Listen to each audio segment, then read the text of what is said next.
It came from the radio. At first, it was possible to ignore.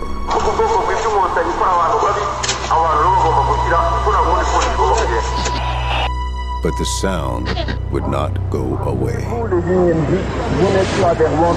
It only got louder. And louder. And louder.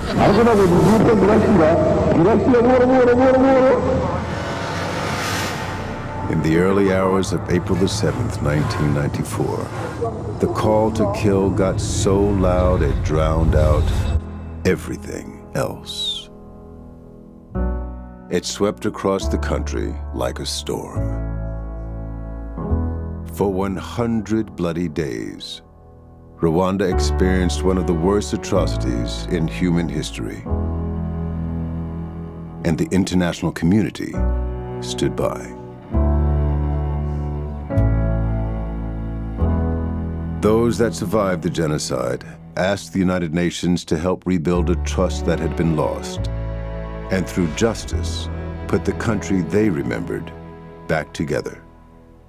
The mandate was clear. The way forward was not.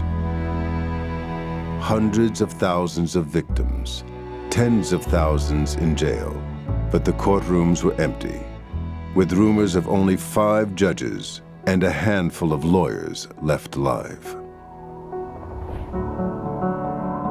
From its first makeshift courtroom, the International Criminal Tribunal for Rwanda went to work on a formidable task. Its mission: to locate, apprehend, and prosecute the architects of the genocide. Over the last 20 years, the tribunal delivered judgments that define, for the first time, how the world confronts acts of genocide in a court of law.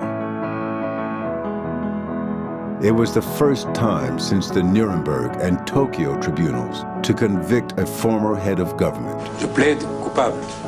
The first to convict for rape as a tool of genocide. The chamber confirms the life sentence against Jean-Paul Akayesu. And the first to convict members of the media for inciting genocide. These broadcasts shock the collective conscience of mankind.